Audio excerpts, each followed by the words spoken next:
Today on Keep Classical Weird, a little bit of a different format as I go through a personal discovery that has plagued me since I was a kid. All right, I have set myself up for this perfect pitch quiz.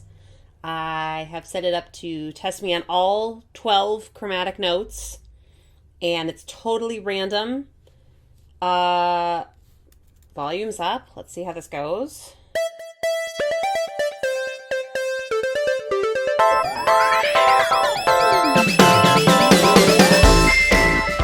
Welcome, friends, to episode 31 of Keep Classical Weird.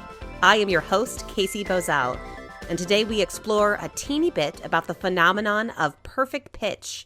Now, there are a lot of different definitions and many conflicting ideas about what it actually means to possess perfect pitch. So I'll first share my own story, and then with the help of some definitions from an audiologist as well as some feedback from a friend of mine with perfect pitch, we'll determine if I indeed do have it. As many of you might have guessed by now, I have adored music my entire life. We had an upright piano in our family room that I learned on, one that my grandmother actually refurbished, but that's another story. I started to wonder if notes would sound the same to me at different parts of the day in different environments. This is just speculation in my little curious mind, and certainly absent any sort of knowledge of perfect pitch itself. So in the mornings before taking the very short walk to my elementary school, I would play an F on the keyboard.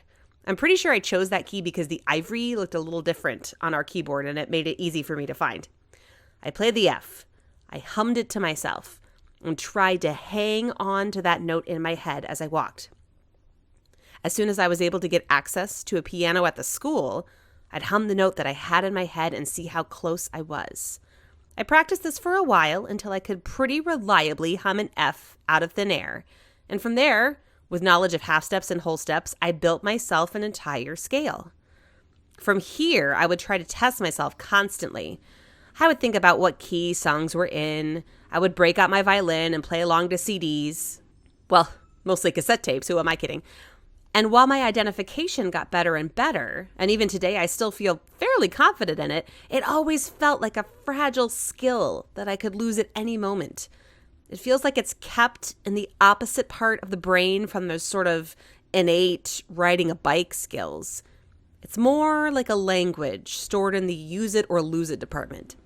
So, the question I've always asked myself, this learned skill, this tenacious little part of my brain, does that qualify as perfect pitch?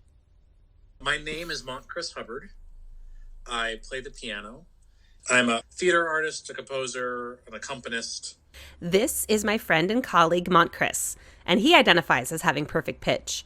We discussed this at length, but before we jump in there, I just wanted to give us a working definition of a few things we talk about. Now, every so often you'll hear us throw out some numbers, 440, 445, etc. What we're referring to is the frequency or hertz of a certain pitch, which is how we can mathematically identify these pitches. The current pitch standard for most Western orchestras is a tuning called A440, meaning that the A above middle C is tuned to 440 hertz. So now let's dive in. I asked Montcris first how he would define perfect pitch.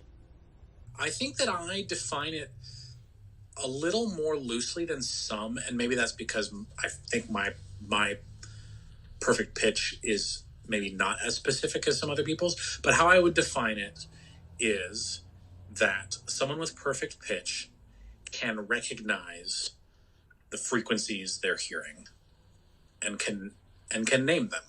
How specific of the frequency does it have to be for, in your mind, for it to be perfect pitch? For me, if you were to play something closer to an A than an A flat, and I say, oh, that's an A, that's good enough for me. I know that a lot of people would quibble with that, and a lot of people who have perfect pitch, and also people who don't have perfect pitch, think that people who have perfect pitch are completely aggravated and driven crazy by music that's out of tune. It's never driven me crazy. Like, out of tune stuff has never driven me crazy in the slightest. Okay. The issue for me comes when it is so far off that it is closer to the next note in the scale that I have grown up with, which is the Western 12-tone scale. Mm-hmm. Then it becomes an issue, but it's not aggravating. It is rather confusing in a way that is not for other people. Okay, so your experience has not been the, oh, I can't listen to the Vienna Phil because they don't tune to 440 or whatever it is. That's not in the slightest. Okay.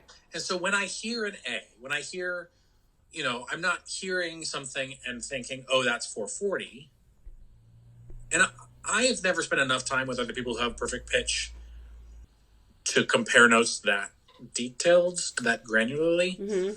But I hear an A.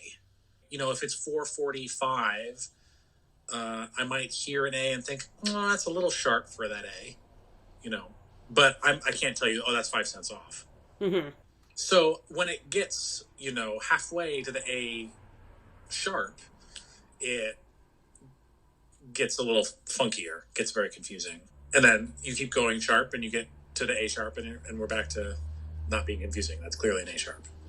Okay. So It also sounds like, just almost reading in between the lines of what you're saying, that your experience has been other people hear the term perfect pitch and they may picture like some sort of savant who, whenever any sort of sound is echoed around them, they just, oh, that's 332, or they just are so hyper-focused into something so insanely exact. But that's not what you would not agree with that definition or experience. Correct. Yes. Now, there have been some people that I've talked to with perfect pitch who are closer to that than I am, right?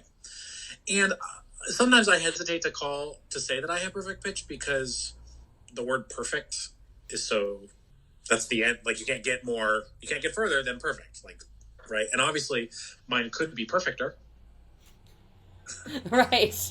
What if there was a different term for it? Yeah. Do you have one?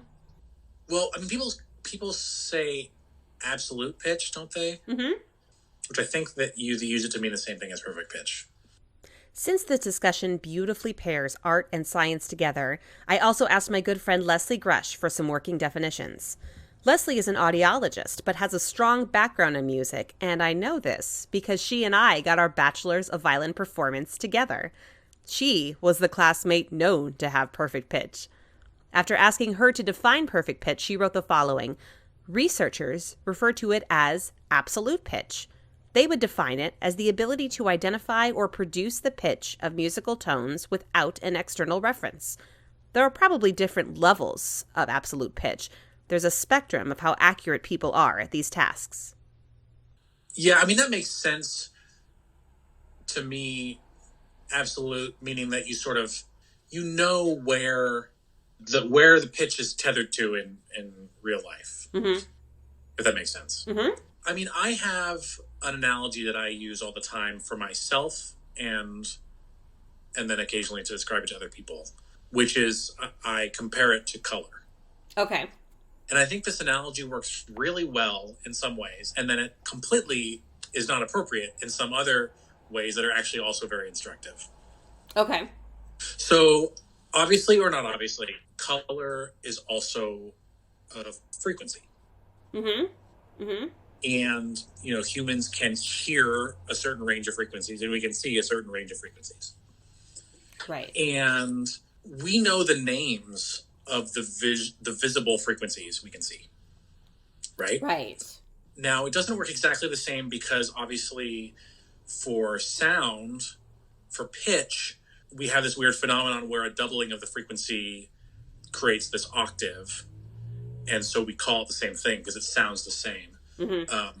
Whereas the doubling of the visible frequency, in fact, we actually can't see enough of the visible range to actually see a doubling of the frequency.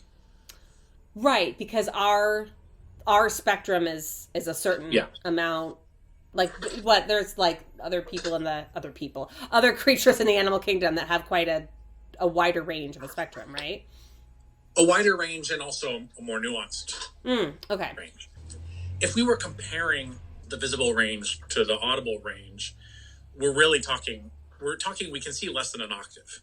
But in that octave, we know the names of all the notes in that octave. We know there's red, orange, yellow, green, blue, and purple. And then we also know lots of more like harder distinctions. Like, I mean, we can call something burnt sienna or whatever, and some of us know what that means. It's a good Crayola pick, by the way. Good work. Yeah. Olive green, brick red, navy blue. And those are names for frequencies of light, right? That we all recognize because we've seen them a lot. And the very first time we saw them, and every time since, we've had a name to add to it, right? Like when you walk out your house and you look up in the sky and it's a nice blue day, like the first time you did that, you didn't know it was blue, mm-hmm. but everybody around you knew it was blue, right. And they told you it was blue, right? And then you see it every day and you're like, oh, that's blue. Mm-hmm. Oh, there's blue again. It's very easy to learn, right? Mm-hmm. So some of us, and I'm talking about myself, have deficiencies in the parts of our body that can make out color, called color blindness, right? Right. I don't know why I picked such a hard way to say that. Some of us are colorblind. Now, my color blindness is when I tell people I'm colorblind, right, I always have to clarify that doesn't mean I can't see color. Mm-hmm. You're not seeing everything in a gray spectrum. Okay. Right. I can see color. I'm just not as good at identifying the colors. Okay. Like, I can still say that's green. Mm-hmm. I can still say that's red. But for me personally, I have a hard time between blues and purples. So when something is close to one, I can't really tell all of the time. And also, it depends on the shininess. What I'm going to describe as the timbre of the color. There you go. I like it. So I am slightly colorblind. Like, physically, I don't see well enough to, I think, help my brain determine the distinctions between colors. And so I have a hard time naming them. Growing up, I played the piano from a very young age. And in fact, when I started, my mom wrote the names of the notes on the keys, right? And so every time I played an A, I knew it was an A. I saw the letter A, right? Playing the piano, as opposed to the violin, I always heard 440 right. and 880. And I always heard these very, very specific pitches, right?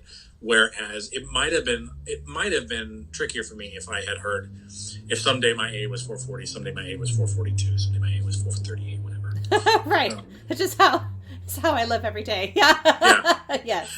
But my A growing up, and I do think I think more people with perfect pitch play the piano than, I think it's overrepresented as instruments go in perfect pitch people. And I think this is partly because of this, especially people who played piano early. You spend a lot of time growing, as your body grows and you're learning and you hear the note. And every time you hear the note, you know exactly what note you're playing. Mm-hmm. And so you have this reinforcement of this pitch that you hear over and over again.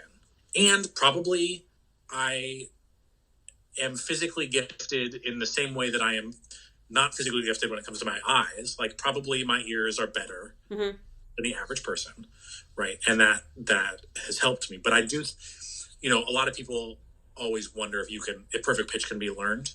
Mm-hmm. And I think it can. So now, the big test. I figured the best way to determine my own degree of absolute pitch was to give myself a test. There are tests online that play specific pitches and simply ask you to identify them. So I thought I'd give it a whirl. All right, so I've done this a few times throughout the day. And the interesting thing that I've found is that when I first started, I feel really confident and I'm often more accurate. But I am using both my identification of pitch memory to pick out the pitch of thin air. But as the notes go along, I then start to use my knowledge of relative pitch. And the two are kind of crossing in my brain. So I'm trying to identify both a pitch out of thin air and a pitch as it was relative to the prior pitch that I heard. And I think both of those skills are running face first into each other and really messing me up. So I'm going to try this again. Let's see how this goes. That sounds like a C. There we go. I can get it really quick at the beginning. Okay, let's keep going. That's a B.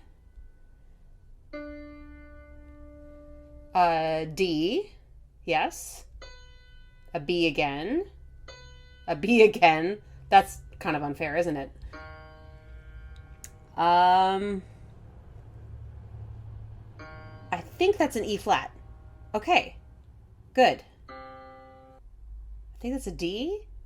No, it's not correct. I knew it wasn't correct. Shoot. Oh, it's a D flat. No, it's not. C. Oh, okay. So that one I was a whole step off. Okay. All right. So now I'm going to try and rest and erase the pitch from my ears there. All right. Let's see what else I can hear. That's an A. Yes. That's a G. Okay. So I'm doing much better on this than I did earlier. If I take a break in between notes, I can find the note a lot more accurately. And if I take them kind of rapidly in random fashion, I have a much harder time. So I guess it depends on the percentage. Right now I'm sitting at an 85.71%. The last question I asked my audiologist friend, Leslie, was, do you think perfect pitch makes you a better musician? Perhaps the perfect pitch community would let me in. I'm definitely somewhere on the spectrum of having absolute pitch. But some people are absoluter than I am. Her answer? No. It's a party trick. And that's our show for today. My deepest thanks to Mont Hubbard and Leslie Grush for their perfect, or perhaps absolute, input today. Our theme music is composed by not dead composer Thomas Barber. Check out more of his stuff at thomasbarber.com. Web development support is provided by Tina at citybeautifuldesign.com. Keep Classical Weird is created and edited by me, Casey Bozell. Find us on Facebook and Instagram. For more music education in a bite-sized form, sign up for my Patreon and get access to bonus material as well as my video podcast, Casey Does Classical. You can find us all at patreon.com/keepclassicalweird. Thanks so much for listening, everyone. Stay safe and stay weird.